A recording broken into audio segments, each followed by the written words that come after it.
ചെയ്യേണ്ട ജോലി ചെയ്യുന്നു. ഈ നന്നായിട്ട് ജോലി ചെയ്യാൻ തന്നെയാണ് പഠിച്ച് സർവീസിൽ കയറിയത്. അത് നന്നായി ചെയ്യാൻ പറ്റുന്നുണ്ട്.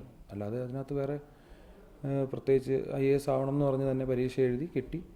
ഭാഗ്യവശാൽ കേരളത്തിൽ തന്നെ കിട്ടി. കേരളത്തിൽ ഏറ്റവും എല്ലാവരും ഒരു ജൂനിയർ ഓഫീസർ ആഗ്രഹിക്കുന്ന ഏറ്റവും നല്ല പോസ്റ്റ് ദേവികുളം സബ് കളക്ടറായിട്ട് പോസ്റ്റ് ചെയ്തു.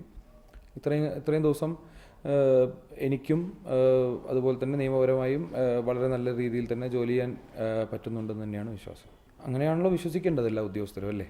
അങ്ങനെ വിശ്വസിച്ചില്ലെങ്കിൽ പിന്നെ ഈ ജോലിയിൽ തുടരുന്നതിൽ അർത്ഥമില്ലല്ലോ. തുടർന്നും ജോലി നല്ല രീതിയിൽ ജോലി ചെയ്യണമെന്ന് തന്നെയാണ് എല്ലാവരും വിശ്വസിക്കുന്നത്. ഞാൻ മാത്രമല്ല, എനിക്കുള്ള പ്രത്യേകതയൊന്നുമല്ല, എല്ലാവരും അങ്ങനെ തന്നെയാണ് വിശ്വസിക്കുന്നത്. ഇവിടെ തന്നെ തുടരാൻ ആഗ്രഹമുണ്ടോ? ഇല്ല, അങ്ങനെയൊന്നും. സർക്കാർ എന്നെ എവിടെ പോസ്റ്റ് ചെയ്യുന്നു അവിടെ തുടരും. ഇവിടെയാണ് തുടരേണ്ടതെങ്കിൽ ഇവിടെ വേറെ ഏത് പോസ്റ്റിലായാലും ഒരു വ്യത്യാസമില്ല. അതല്ല സർക്കാരിൻ്റെ മാത്രം തീരുമാനമല്ലേ. നമുക്ക് തീരുമാനിക്കാൻ പറ്റുന്ന കാര്യമല്ലേ നമ്മൾ തീരുമാനിക്കേണ്ട കാര്യമുള്ളൂ. സർക്കാരിന് വേണ്ടിയും ജനങ്ങൾക്ക് വേണ്ടിയും ജോലി ചെയ്യാനല്ലേ എല്ലാവരും സർവീസ് കയറുന്നത്, അല്ലാണ്ട് നമ്മൾ ആഗ്രഹിക്കുന്ന സ്ഥലത്ത് ജോലി ചെയ്യാനല്ലല്ലോ.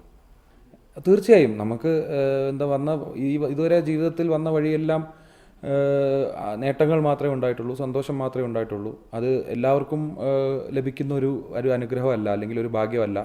ഒരുപാട് പേര് നമുക്ക് ചുറ്റിലും നമുക്കറിയാം ബുദ്ധിമുട്ട് അനുഭവിക്കുന്നവരും ആഗ്രഹിച്ച സ്ഥലത്തേക്ക് എത്താൻ പറ്റാത്തവരും ആഗ്രഹിച്ച സ്ഥലത്ത് വിചാരിക്കുന്നത് പോലെ പ്രവർത്തിക്കാൻ പറ്റാത്തവരൊക്കെ ഒരുപാട് നമ്മുടെ ചുറ്റിലുമുണ്ട്. ഞാൻ ഉദ്യോഗസ്ഥരെ പറ്റിയോ ഗവൺമെൻറ്റിനെ പറ്റിയോ ഒന്നുമല്ല പറയുന്നത്, മനുഷ്യരുടെ കാര്യമാണ് പറയുന്നത്. അപ്പോൾ അങ്ങനെ ഒരു സാഹചര്യത്തിൽ ഇത്രയും പേര് നമുക്ക് ചുറ്റിലും ബുദ്ധിമുട്ടും അവസരം ലഭിക്കാത്തത് കൊണ്ടും ലഭിച്ച അവസരം വിനിയോഗിക്കാനുള്ള സാഹചര്യമില്ലാത്തതുകൊണ്ടും ബുദ്ധിമുട്ടുന്ന ഒരുപാട് പേരുണ്ട്. ആ ഒരു സാഹചര്യത്തിൽ ജനിച്ചെന്ന് ഓർമ്മ വെച്ച കാലം തൊട്ട് എല്ലാ സൗഭാഗ്യങ്ങളും കിട്ടിയ ഒരാൾ എന്തിനാണ് വിഷമിക്കുന്നത്? പിന്നെ സന്തോഷമേ ഉള്ളൂ, അതിനകത്ത് സംശയമൊന്നുമില്ല. അത് ഇപ്പോഴും തുടരുന്നുണ്ട്. അതിനകത്ത് എന്തെങ്കിലും മാറ്റമുള്ള ഒരു മാറ്റമില്ലല്ലോ. ഇല്ലെന്നേ, സമരമൊക്കെ അതിൻ്റെ വഴിക്ക് വന്നു പോയി, അത്രേ ഉള്ളൂ. ഒന്നിനും ഒരു തടസ്സവും ആരും സൃഷ്ടിച്ചിട്ടില്ല ഒരു കാലത്തും. ഇപ്പം ഒഴിപ്പിക്കൽ നടപടി നടക്കുന്നുണ്ട്.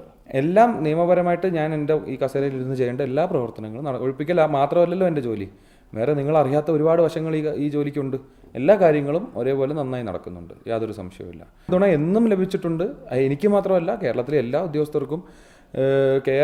കേരളത്തിൻ്റെ പ്രത്യേക സാഹചര്യം വെച്ച് വളരെ വർക്ക് ചെയ്യാൻ ഫ്രീഡം ഉള്ളൊരു സംസ്ഥാനമാണ് കേരളം. അത് പൂർണ്ണമായും എനിക്കും എല്ലാ ഉദ്യോഗസ്ഥർക്കും എന്നും ലഭിച്ചിട്ടുണ്ട്. ഇനി അങ്ങോട്ടും അത് ലഭിക്കുന്നതിൽ യാതൊരു കുറവുണ്ടാവുമെന്ന് എനിക്ക് തോന്നുന്നില്ല.